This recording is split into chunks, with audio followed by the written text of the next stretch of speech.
আজ রাজধানী ঢাকার অতিথি ভবনে সরকারের সর্বোচ্চ নীতি নির্ধারণী পর্যায়ের একটি অত্যন্ত গুরুত্বপূর্ণ উচ্চ পর্যায়ের এবং ঐতিহাসিক রুদ্ধদ্বার বৈঠক সম্পন্ন হয়েছে। সেই বৈঠকে নবম জাতীয় পে স্কেল চূড়ান্তভাবে অনুমোদন লাভ করেছে এবং একই সাথে দেশের 22 লক্ষেরও বেশি সরকারি চাকুরিজীবীর জন্য 3টি অত্যন্ত গুরুত্বপূর্ণ যুগান্তকারী এবং সুদূর প্রসারী সিদ্ধান্ত ঘোষণা করা হয়েছে। এই 3টি সিদ্ধান্ত একত্রে বাস্তবায়িত হলে দেশের সরকারি কর্মচারীদের পেশাগত জীবন, পারিবারিক জীবনমান, আর্থিক নিরাপত্তা এবং সামাজিক মর্যাদায় এক নতুন ও উজ্জ্বল যুগের সূচনা হবে বলে সরকারের সংশ্লিষ্ট মহল দৃঢ়ভাবে প্রত্যাশা পোষণ করছে। আজকের এই ঐতিহাসিক বৈঠকে সভাপতিত্ব করেন গণপ্রজাতন্ত্রী বাংলাদেশ সরকারের প্রধানমন্ত্রী তারেক রহমান। বৈঠকের একেবারে শুরু থেকেই তিনি পে কমিশনের কার্যক্রমে যে অযৌক্তিক এবং অগ্রহণযোগ্য দীর্ঘসূত্রিতা পরিলক্ষিত হয়েছে সে বিষয়ে অত্যন্ত তীক্ষ্ণ ও কঠোর ভাষায় অসন্তোষ ব্যক্ত করেন। তিনি সরাসরি প্রশ্ন রাখেন যে একটি নির্দিষ্ট ও সুনির্ধারিত জাতীয় কাজে এতটা দীর্ঘ সময় ব্যয় হওয়ার পেছনে প্রকৃত কারণ কি এবং এই দীর্ঘ বিলম্বের দায়িত্ব কার উপর বর্তাবে। প্রধানমন্ত্রী তারেক রহমান অত্যন্ত স্পষ্ট ভাষেন যে তিনি নিজে সরাসরি পদক্ষেপ নিয়ে এই পে কমিশন গঠন করেছিলেন এবং কমিশনের দায়িত্বে যাদের নিয়োগ দেওয়া হয়েছিল তাদের প্রশাসনিক পেশাদারিত্ব, কর্মদক্ষতা এবং দীর্ঘ অভিজ্ঞতার উপর পূর্ণ আস্থা রেখেই তিনি প্রত্যাশা করেছিলেন যে সর্বোচ্চ 2 থেকে 3 মাসের মধ্যে নবম পে স্কেল বাস্তবায়নের সমস্ত প্রাথমিক কার্যক্রম সুষ্ঠুভাবে সম্পন্ন হবে এবং গ্যাজেট প্রকাশের পথ সুগম হবে। কিন্তু বাস্তবে দেখা গেছে সম্পূর্ণ ভিন্ন একটি চিত্র। অস্বাভাবিক ও অগ্রহণযোগ্য মাত্রার দীর্ঘ বিলম্বের কারণে দেশের প্রতিটি বিভাগে, প্রতিটি জেলায়, প্রতিটি উপজেলায় এবং মাঠ পর্যায়ে কর্মরত লক্ষাধিক সরকারি চাকুরিজীবীর মনে গভীর হতাশা, তীব্র ক্ষোভ এবং দীর্ঘস্থায়ী অনিশ্চয়তার এক বিষণ্ণ পরিবেশ সৃষ্টি হয়েছে, যা একটি দায়িত্বশীল ও সুশাসিত সরকারের জন্য কোনোভাবেই কাম্য নয় এবং কোনো অর্থেই গ্রহণযোগ্যও নয়। প্রধানমন্ত্রী তারেক রহমান বৈঠকে আরও বলেন যে সারা দেশে মাঠ পর্যায়ে কর্মরত সরকারি কর্মচারীদের মনে সরকারের প্রতি আস্থার যে ঘাটতি তৈরি হচ্ছে এবং দিন দিন কর্মচারীদের মনোবল ও কর্মোদ্যম যেভাবে ক্ষয়প্রাপ্ত হচ্ছে তা প্রশাসনিক কার্যকারিতা এবং জনসেবার গুণগত মান উভয়ের জন্যই অত্যন্ত উদ্বেগজনক এবং দীর্ঘমেয়াদে রাষ্ট্রীয় প্রশাসনের জন্য বিপজ্জনক পরিস্থিতির সৃষ্টি করছে। প্রধানমন্ত্রী বলেন, কর্মচারীদের মনে এই ক্ষোভ ও হতাশা যদি আরও দীর্ঘ সময় পুঞ্জীভূত হতে থাকে এবং সরকারের প্রতি তাদের আস্থার ঘাটতি ক্রমশ আরও গভীর হয় তাহলে রাষ্ট্রীয় সেবা প্রদানের পুরো কাঠামো ধীরে ধীরে দুর্বল ও অকার্যকর হয়ে পড়বে।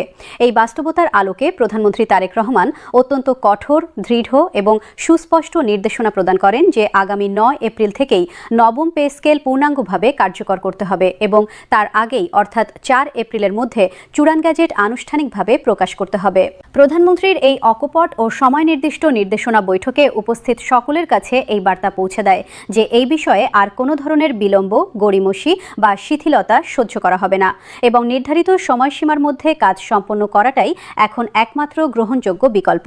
প্রধানমন্ত্রীর এই কঠোর ও জরুরি নির্দেশনার প্রেক্ষিতে বৈঠকে উপস্থিত অর্থ মন্ত্রণালয়ের দায়িত্বশীল মন্ত্রী জনাব আমির খসরু মাহমুদ চৌধুরী কোনো দ্বিধা ছাড়াই তাৎক্ষণিকভাবে প্রধানমন্ত্রীর সাথে সম্পূর্ণ ঐকমত্য প্রকাশ করেন।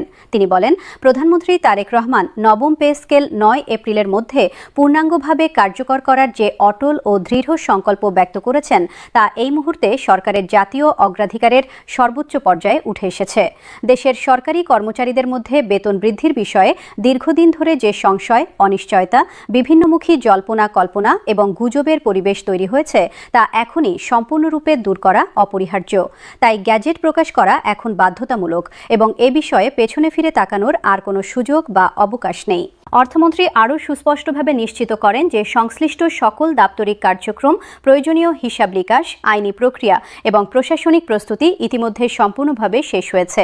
তাই আগামী 9 এপ্রিলের মধ্যে পূর্ণাঙ্গ গ্যাজেট প্রকাশ করা সরকারের পক্ষে সম্পূর্ণ সম্ভব এবং সেই লক্ষ্য অর্জনে অর্থ মন্ত্রণালয় পুরোপুরি প্রস্তুত ও সচেষ্ট রয়েছে। আজকের এই অত্যন্ত গুরুত্বপূর্ণ বৈঠকে সরকারের বিভিন্ন মন্ত্রণালয় ও বিভাগের শীর্ষ পর্যায় থেকে আগত প্রায় 70 জন জ্যেষ্ঠ সচিব একযোগে উপস্থিত ছিলেন। এই বিশাল সংখ্যক জ্যেষ্ঠ সচিবের একটি একক বৈঠকে একত্রে উপস্থিত থাকার বিষয়টি নিজেই একটি অত্যন্ত তাৎপর্যপূর্ণ ঘটনা এবং এটি সুস্পষ্টভাবে প্রমাণ করে যে সরকার নবম পে স্কেল বাস্তবায়নের বিষয়টিকে এখন সর্বোচ্চ অগ্রাধিকার ও সর্বাধিক গুরুত্বের ভিত্তিতে বিবেচনা করছে। বৈঠকে এই জ্যেষ্ঠ সচিবরা বেতন বৃদ্ধি ও পে স্কেল বাস্তবায়নের বিষয়ে অত্যন্ত ইতিবাচক, সুচিন্তিত এবং তথ্যভিত্তিক মতামত উপস্থাপন করেন।